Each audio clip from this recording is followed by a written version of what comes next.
Praise lord. దేవాతి దేవునికి వందనాలు. ప్రభు నామమున మీ అందరికీ నా ప్రత్యేకమైన వందనాలు, శుభాలు తెలియచేస్తున్నాను.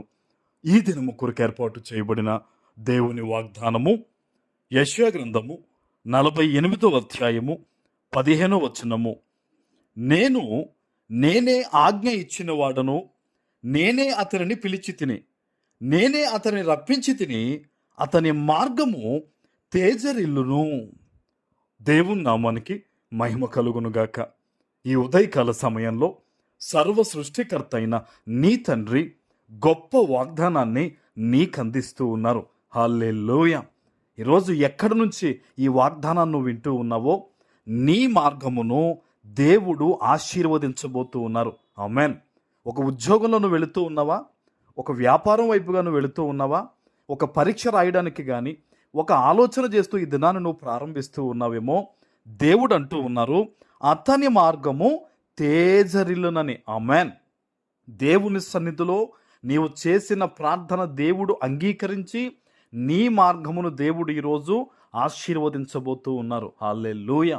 దేవుని సన్నిధి నుంచి వెలువడుతున్న ఈరోజు ఆయన మాటను నీవు గౌరవిస్తే గనక దేవుని యొక్క అద్భుతమైన కృపను ఈరోజు నువ్వు పొందుకుంటావు. చాలామంది బిడ్డలు దేవుడిచ్చు ఆశీర్వాదాలు కోరుకుంటారు కానీ ఆయనను గౌరవించరు. మరి దేవుని బిడ్డ, నీవైతే దేవుణ్ణి గౌరవించు. అంటే ఏంటో తెలుసా? ఈరోజు ఈ వాగ్దానం ఎత్తిపెట్టి దేవునికి కృతజ్ఞత చెల్లించు. నీవు కలిగి ఉన్న దాన్ని బట్టి తృప్తి చెందుతూ ఈరోజు నువ్వు దేవుణ్ణి స్తుతిస్తే గనక నీ మార్గమును దేవుడు విస్తరింప చేయబోతున్నాడు ఆయన. ఆమేన్. ఆయన అంటున్నారు చూడండి, నేనే ఆజ్ఞ ఇచ్చిన వాడనని. నువ్వు ఆశీర్వదించబడాలని పరిస్థితులకు ఎవరు ఆజ్ఞాపించారు? ఈరోజు దేవుడు ఆజ్ఞాపించాడట.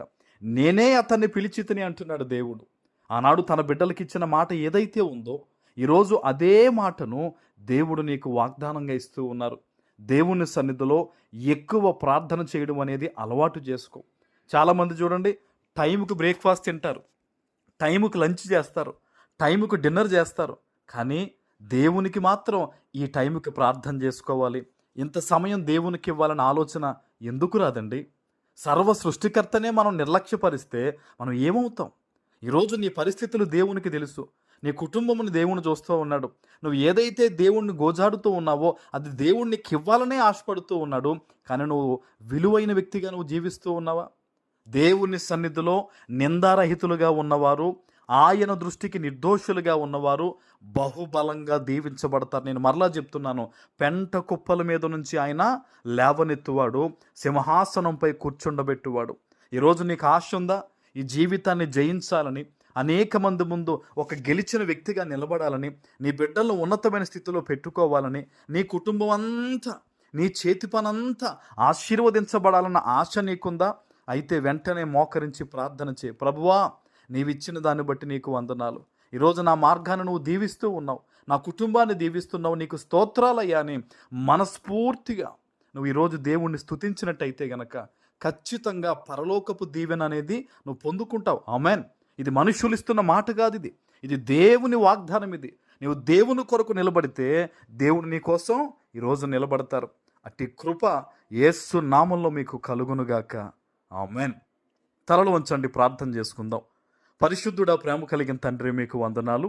ఈ ఉదయకాల సమయంలో మీరిచ్చిన ఈ గొప్ప వాగ్దానము ప్రతి బిడ్డ జీవితంలో నెరవేర్చి స్థిరపరచమని యేసు నామమున ప్రార్థిస్తున్నాను తండ్రి. ఆమేన్.